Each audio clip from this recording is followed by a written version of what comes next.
Hey, everybody, we have an update for you. The 11 o'clock is in on what's happening with Dorian, and there are some changes to what's happening in terms of the watches. They've been extended to include parts of our viewing area, and we're going to talk about all of that as we go along.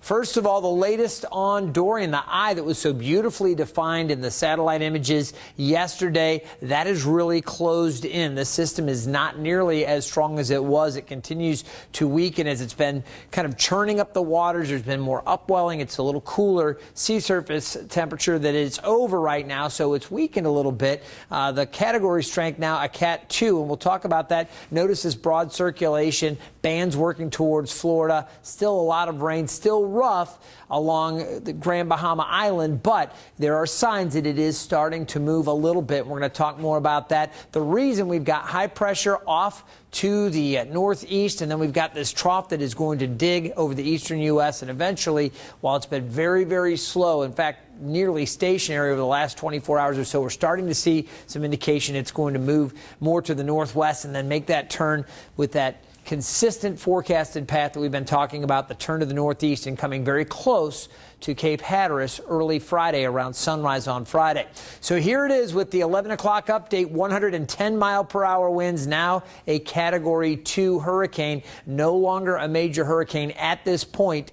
But we need to watch and continue to see what happens with this as it moves a little farther to the north. You can see it is forecast to start picking up a little bit of forward speed. Currently, that northwest movement at 2 miles per hour. I know it's a little change, but it is a change from previously where it was just 1 mile per hour. Now it's at 2 miles per hour, and it should start to pick up forward speed here over the coming 12 hours. We should see it continue to move off. Eventually, as that trough kicks in, it should turn it more to the northeast, and then it brings it up very close to Hatteras, as I mentioned. That's the 8 a.m. position on Friday, so very close to our area as it moves off Friday, and then by Friday afternoon and evening it pulls away. The winds will be shifting around, and we'll be dealing with a number of issues with this as it goes by. There's a look at the spaghetti plot on this. Again, the model's very consistent with this thinking that it will make the turn.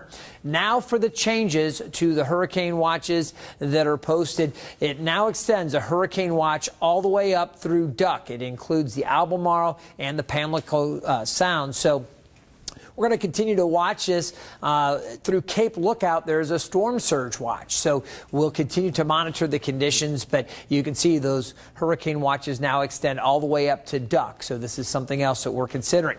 All right, the wind field around here, the tropical storm force winds extending out to include the Florida coast, parts of Georgia, South Carolina, and then North Carolina into Hampton Roads potentially. That's the official forecast. That may change a little bit, could get a little wider, could get a little narrower, may shift a little bit. Stay tuned for more on that over the coming days. So this is what we're watching. As far as rainfall amounts, significant amounts of rain.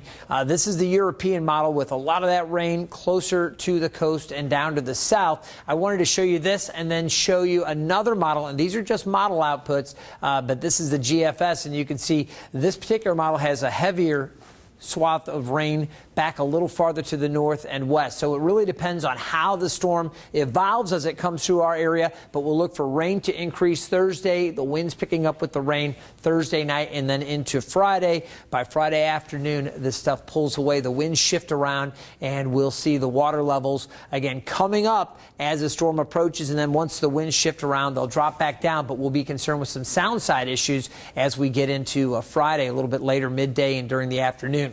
Here are the weather headlines. Again, it's still a little bit early to nail down all the specifics with this. They are going to be track dependent. Don't just focus on that center line on the track on this. Keep in mind, many of the impacts occur away from the center. And again, we anticipate the impacts felt here in Hampton Roads in northeast North Carolina Thursday into Friday. We'll have a lot more for you, so stay tuned to 13 News Now and check out 13newsnow.com.